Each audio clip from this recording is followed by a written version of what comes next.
नगे च सुरेन्द्रे च कौशिके पाद संस्पृशि निर्विशेष मनस्काय श्री वीरस्वामिने नमः। आयारो आगम के दूसरे अध्ययन में कहा गया है, जे गुणे से मूलठाणे, जे मूलठाणे से गुणे। जो गुण है वह मूल स्थान है, जो मूल स्थान है वह गुण है। गुण इंद्रिय विषय गुण कहलाते हैं। गुण है इंद्रिय विषय है, मूल स्थानम आधार है। इंद्रिय विषय हैं वे आधार हैं। किस चीज के आधार हैं? इंद्रिय विषय, श्रोत्रेंद्रिय का विषय शब्द, चक्षुरिंद्रिय का विषय रूप, घ्राणेन्द्रिय का विषय गंध, रसनेन्द्रिय का विषय रस, स्पर्शनेन्द्रिय का विषय स्पर्श। शब्द रूप गंध रस स्पर्श, ये 5 इंद्रिय विषय हैं। हमारे पास 5 ज्ञानेन्द्रियां हैं, ये श्रोत्र चक्षु आदि। 5 कर्मेंद्रियां भी होती हैं, हाथ पांव आदि 5 कर्मेंद्रियां कहलाती हैं। परंतु ज्ञान की साधन ये 5 श्रोत्र चक्षु आदि इंद्रियां बनती हैं। इन 5 को ज्ञानेन्द्रियां भी कहा जा सकता है। ज्ञानेन्द्रियां हम श्रोत्र के द्वारा सुनते हैं। श्रोत्र का काम है सुनना। श्रोत्रेंद्रिय इंद्रिय है, शब्द उसका विषय है और सुनना श्रोत्रेंद्रिय का व्यापार है।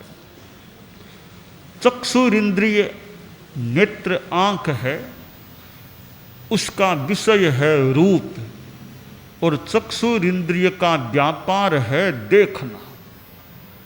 घ्राणेन्द्रिय नाक जो घ्राणेन्द्रिय है उसका विषय है गंध, उसका व्यापार है सूंघना गंध लेना। रसनेन्द्रिय है जिह्वा रसनेन्द्रिय, उसका विषय है रस और व्यापार है उसका चखना स्वाद लेना। स्पर्शनेन्द्रिय है यह त्वचा स्पर्शनेन्द्रिय, इसका विषय है स्पर्श और इसका व्यापार है छूना टच करना। तो 5 इंद्रियां, 5 विषय और 5 व्यापार है। प्रत्येक इंद्रिय का अपना अपना विषय है और अपना अपना व्यापार है। आयारों में यहाँ कहा गया है, जे गुणे से मूलठाणे, जे मूलठाणे से गुणे। जो गुण है वह मूल स्थान है, आधार है, और जो मूल स्थान है वह गुण है। तो गुण ये 5 इंद्रिय विषय हो गए। अब ये मूल स्थान आधार किसके हैं?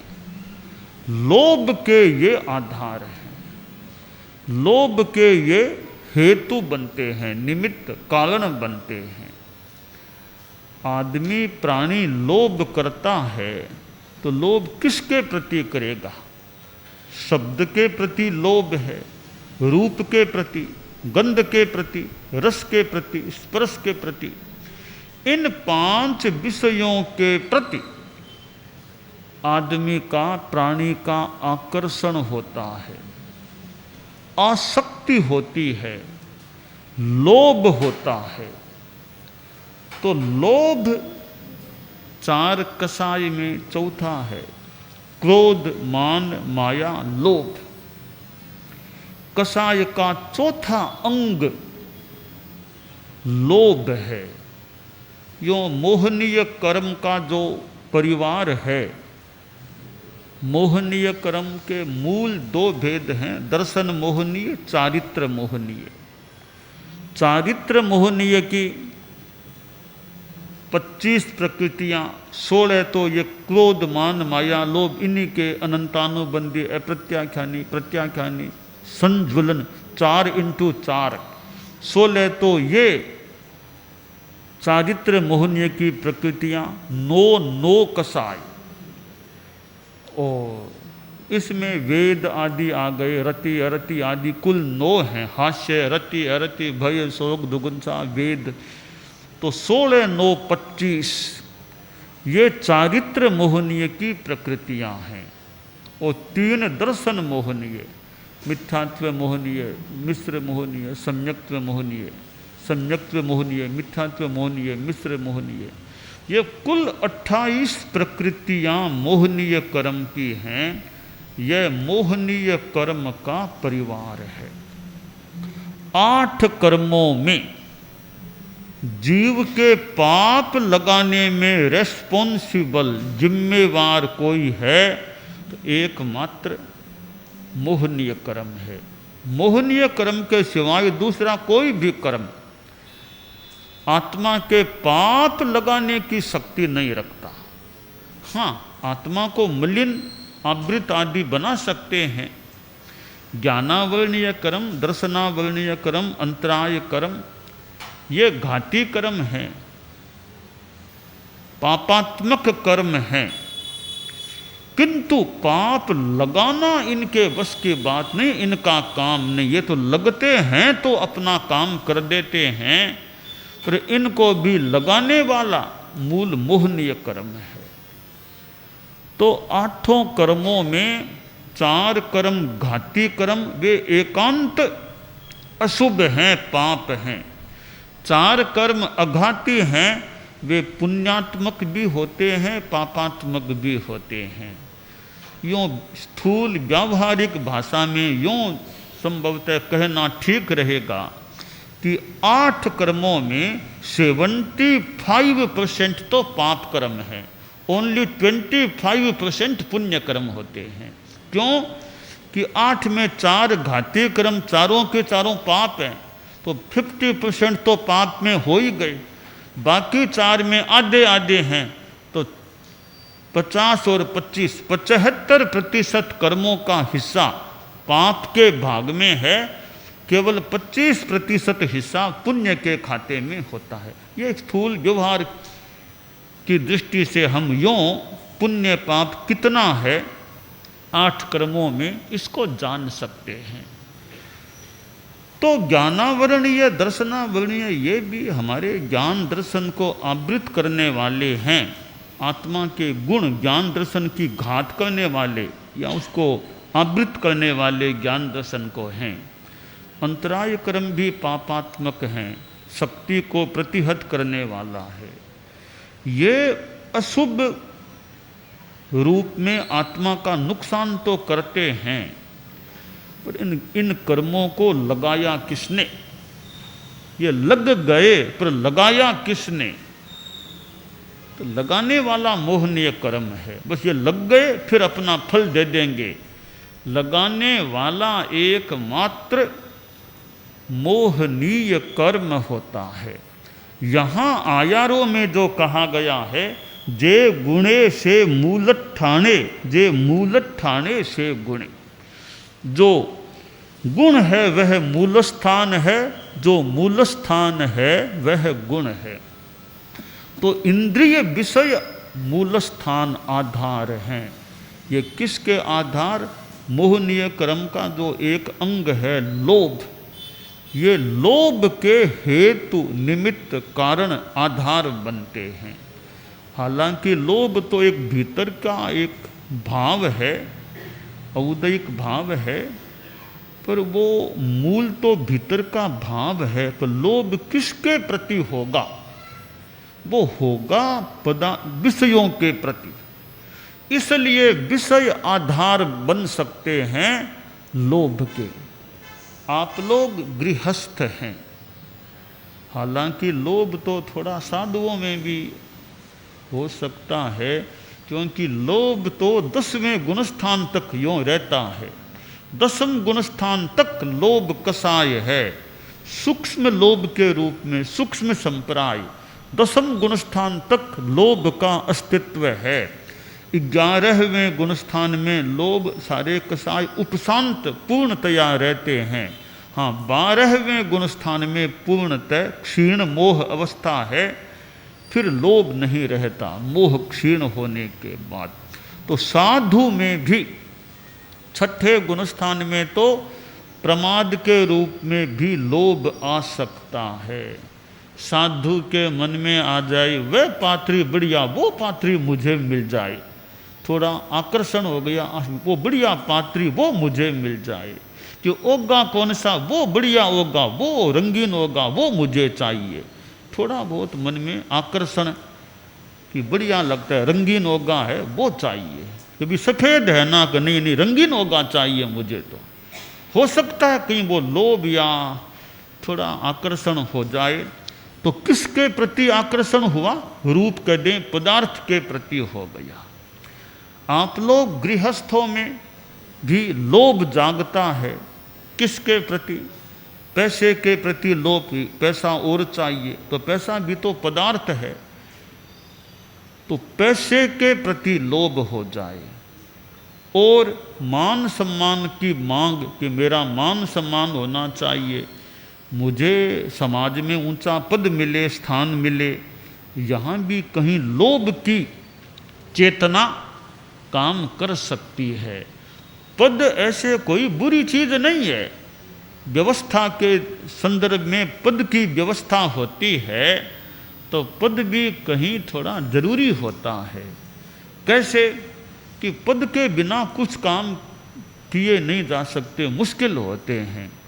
कि समाज में संस्थाएं हैं, अब अध्यक्ष का पद है, मंत्री का पद है, उपाध्यक्ष आदि आदि हैं, तो अध्यक्ष के पद पर है तब तो उसके पास कुछ पावर है, निर्णय लेने का, जो भी करने का पद है तब तो पावर है। और भी पूछेंगे सा अध्यक्ष जी को पूछो क्या काम करना, क्यों पूछो? कि वे अध्यक्ष हैं हमारे समाज के, एक व्यवस्था समिति के। तो पद पर है तो उसको कहने का भी अधिकार हो सकता है, निर्णय लेने का अधिकार हो सकता है, दूसरे उसकी बात को तवज्जो भी दे सकते हैं, मान भी सकेंगे भी। अध्यक्ष जी ने कह दिया यह काम करना है, कि नियुक्तियां करनी कौन करेगा? सा अध्यक्ष नियुक्ति करेगा किसको? राजनीति में क्या मंत्रिमंडल बनाना है तो प्रधानमंत्री पद पर है, वो अपने ढंग से सहायक के रूप में मंत्रियों को मान लो ले ले। क्यों ले ले? कि प्रधानमंत्री है तो वो ले सकते हैं। प्रधानमंत्री है तो देश के लिए कोई मान लो निर्णय ले ले, अब हर कोई थोड़ा ही निर्णय। तो पद पर होने से पावर मिलता है और पावर से फिर काम हो सकता है। इसलिए संगठनों में, राष्ट्र में, समाज में, संस्थाओं में यह पद व्यवस्था है, यह मूलतः उपयोगिता की दृष्टि से है, कार्य के सुसंचालन की दृष्टि से है, सुव्यवस्था की दृष्टि से है। इसलिए पद का भी अपना महत्व है और सेवा की भावना से पद पर आना कोई ऐसी बुरी बात भी नहीं। यहाँ पद की लालसा नहीं हो, बाकी समाज को ज़रूरत है। समाज कहता सा आप संभालो इस काम को, इस पद को आप संभालो, पद पर आप आओ, क्योंकि आप में योग्यता है, क्षमता है। हमारे धर्म संघ में 7वें आचार्य डालगणी हुए। डालगणी विलक्षण आचार्य थे। विलक्षण इस माने में थे, पूर्व आचार्य के द्वारा वे मनोनीत नियुक्त आचार्य नहीं थे। उनको कभी युवाचार्य नहीं बनना पड़ा, न परोक्ष में युवाचार्य बने न प्रत्यक्ष बने, वो तो सीधे आचार्य बने। तो डालगणी ने बाद में कहा मगन मुनि से कि मुझे क्यों बनाया आप, मैं न गुरुकुलवास से इतना मेरा संपर्क है, मुझे इस जगह क्यों बिठाया, मुझे क्यों बनाया? तो कहा भी आप हमें योग्य लगे, ये तो संघ की सेवा करना तो काम हमने योग्य लगे आपको बना दिया। तो भी के पद पर इसलिए बिठाना होता है कि व्यवस्था को जो संभाल सके, संगठन को चला सके, ऐसा व्यक्ति पद पर आए। तो साधु समुदाय में भी पद व्यवस्था होती है। हम आगम वाङ्मय को देखें तो ये जो व्यवस्था है, आचार्य, उपाध्याय, स्थविर, ये जो गणावच्छेदक, गणी, साध्यों में प्रवर्तिनी, साध्यों में एक पद गणावच्छेदिका, साध्यों में हमने पढ़ा कि 2 पद पढ़े, प्रवर्तनी तो फिर भी प्रसिद्ध है, एक पद और मिला गणावच्छेदिका, वो भी साध्वी समुदाय में एक आगम वाङ्मय में बात आती है। अब ये साधु संस्था में जो हैं स्थान, आचार्य, उपाध्याय और ये जो गणी, गणावच्छेदक, गणधर, ऐसे अब ये क्यों बनाए गए भी? आखिर संगठन साधु समुदाय की सुव्यवस्था के लिए। साध्यों में भी प्रवर्तिनी गणावच्छेद्य का क्यों? कि भी साध्वी समुदाय की भी सुव्यवस्था रहे कि आचार्य तो आखिर साधियों को कितना संभाल पाएंगे, वो तो मौके मौके पर अपनी बात कह दें, बाकी day to day, night to night वो काम तो साधियों का साध्वी ही संभाले तो ठीक बैठ सकते। नाइट में आचार्य क्या करेंगे, वो अलग स्थान में हैं। तो day to day, night to night साधियों के देखभाल के लिए प्रवर्तिनी, गणावच्छेदिका ऐसे जो साध्वी जी हों वे संभाल सकती हैं। इसलिए ये जो व्यवस्थाएं हैं वो मूलतः उपयोगिता के लिए है। बाद में वो थोड़ा साथ में लोभ जुड़ जाता है कि मुझे वो स्थान चाहिए, मुझे वो स्थान चाहिए। तो वो आकांक्षा, लालसा, महत्वाकांक्षा और योग्यता पूरी नहीं है, पर आकांक्षा कि मुझे भी वो स्थान मिले। तो समाज में ये अध्यक्ष आदि आदि पद होते हैं, वे मूलतः तंत्र को अच्छी तरह संचालित करने के लिए बड़े उपयोगी, आवश्यक भी होते हैं। पर साथ में थोड़ी वो महत्वाकांक्षा बढ़ जाए, अब अध्यक्ष के सामने थोड़ी कहीं मजबूरी कि उसको भी राजी करना, उसको भी राजी रखना, उसको भी राजी, तो कई बार वो राजी रखने के लिए कभी मान लो कुछ कहना देना पड़े, आप यह पद आपको, थोड़ा वो समाज में थोड़ी समरसता रह सके, तो कहीं कहीं राजी रखने के लिए, तुष्टिकरण के लिए भी कहीं कहीं मुखिया को, किसी को कुछ स्थान देना पड़ सकता होगा। पर मूलतः यह उपयोगिता है, सेवा है, संगठन और राष्ट्र हो, प्रांत हो आदि सबकी सुसंचालन रूप व्यवस्था हो, इसलिए पद व्यवस्था यह होती है। तो पद पर आना कोई मेरी दृष्टि में बुरी बात नहीं है, पर पद पर आए हैं, आप पद की गरिमा को हम रखें, पदानुरूप कार्य करें, सेवा दें, अपनी गरिमा को पद के अनुरूप बनाए रखें कि पद की शोभा होनी चाहिए। पद से आदमी की शोभा होती है, तो आदमी से पद की शोभा होगी। अध्यक्ष हैं या हमारे साधु समुदाय में उपाध्याय आदि भी इस स्थान पर हैं, तो यह पद इनसे शोभित हो रहा है, अच्छे अच्छे व्यक्तित्व अच्छे स्थान पर नियोजित किए गए हैं। तो पद से आदमी की शोभा और आदमी से पद की शोभा, इसलिए ये आयारों में कहा गया, जे गुणे से मूलत ठाणे, जे मूलत ठाणे से गुणे। जो गुण है वह मूल स्थान है, जो मूल स्थान है वह गुण है। तो इंद्रिय विषय आधार बनते हैं, हेतु बनते हैं लोभ के। तो आदमी, हालांकि अब एकदम लोभ छूटना मुश्किल है, जब तक हम सामान्य आदमी हैं, छठे गुणस्थान तक के हैं, गृहस्थ तो खैर और भी सांसारिक जीव हैं, साधु संस्था में भी थोड़ा एक लोभ का और आसक्ति का भाव कहीं कहीं मन में आ सकता है, और समाज जो गृहस्थों का है वहाँ तो ज़्यादा हो सकता होगा कि फिर पद के लिए, पैसे के लिए, प्रतिष्ठा के लिए आदमी कुछ अकरणीय काम भी कर ले, किसी को कुछ कष्ट देना, और यहाँ तक कि कहीं हत्या तक के काम भी हो जाएं कुछ पाने के लिए। पैसे के लिए किसी की हत्या कर दी जाए, तो ये लोभ के कारण से आदमी हिंसा में भी जा सकता है। लोभ के कारण से आदमी झूठ भी बोल सकता है। तो लोभ हिंसा का भी कारण बनता है और लोभ झूठ बोलने का भी कारण बन सकता है। इसलिए ये इंद्रिय विषय हैं, ये लोभ के आधार बनते हैं। तो अब करना क्या चाहिए?